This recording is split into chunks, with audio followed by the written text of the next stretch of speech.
Let's go over very quickly a couple more of the chapter titles because I think people are very interested. What about when a child dies? That seems so against everything that I think we can't understand the purpose for anything like that. What wisdom do you have or knowledge that has been shown to you about a child dying?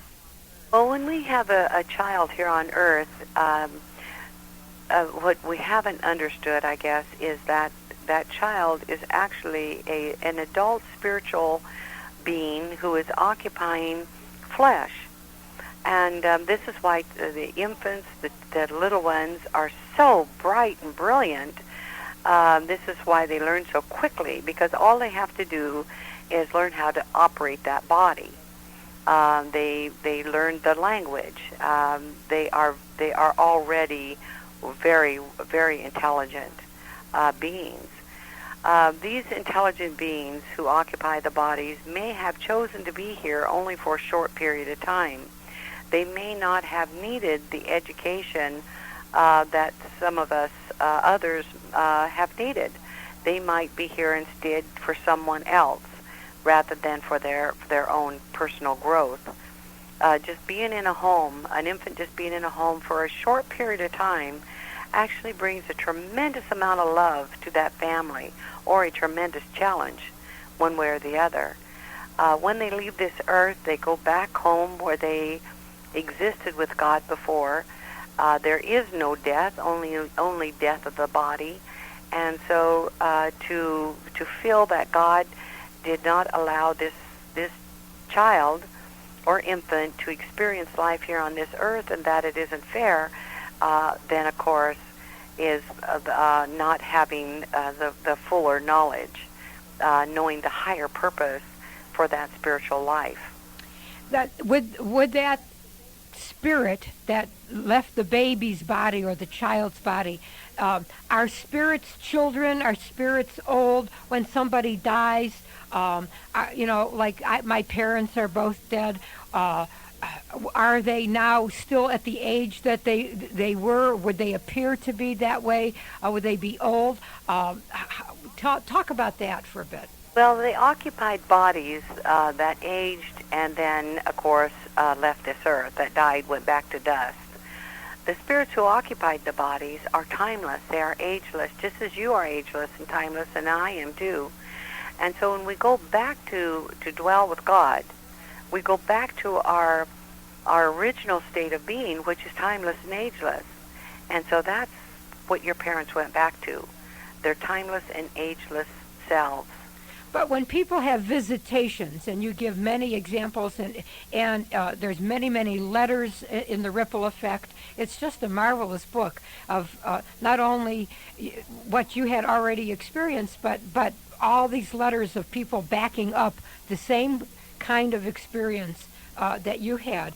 And they ask this, when I'm going to be reunited with my mother, my cousin, my brother, my friend, whatever, how will I recognize them? And when spirits come to visit us, if we're able to experience that, how do they come? How do they look like they did in physical body? You know, our deceased loved ones can come to us as we need to recognize them. In other words, if often people will see a loved one wearing an outfit that they loved them in, or perhaps one that they bought for them.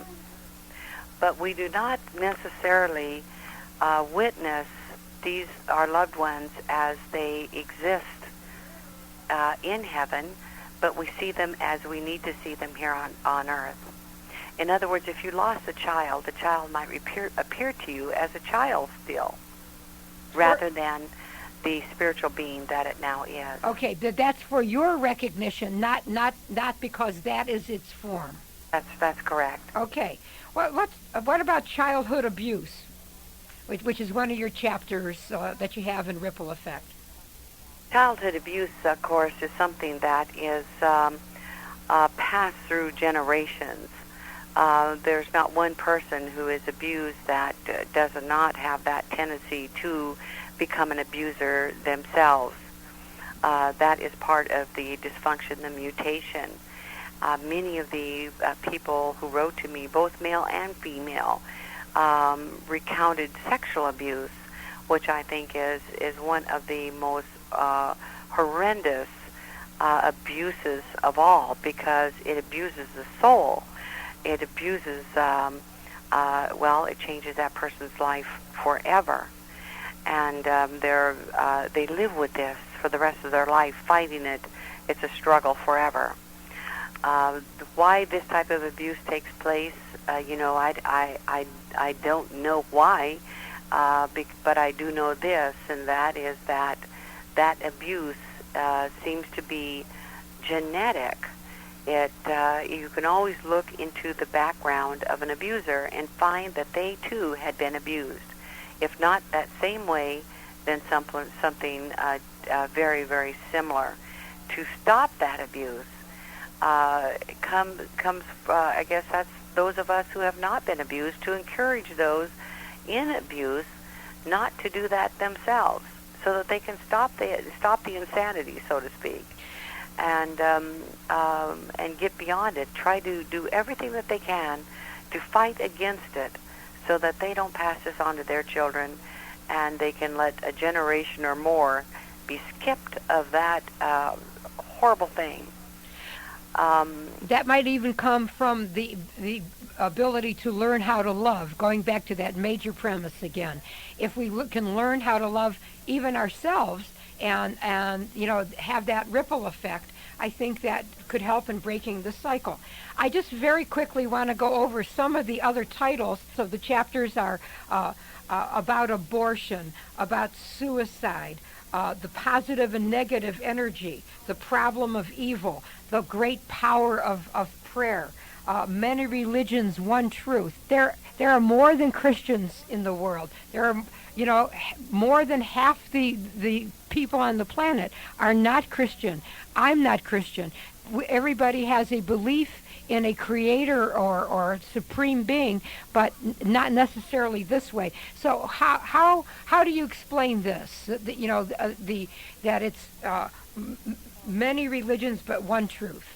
Well, of course, the one truth to me is that there is one God, and that one God is love. And when we can return to love, then we are doing as we were created to do, and that is to become as God is, and that is pure love. How we get there is certainly going to come from various ways, because there are more people who do not believe in Christ, or who might believe that Christ was a very important entity in the world and came with a message, but there are other religions who believe similar things about other beings also. We can believe in Christ because we know He exists here on this earth, right?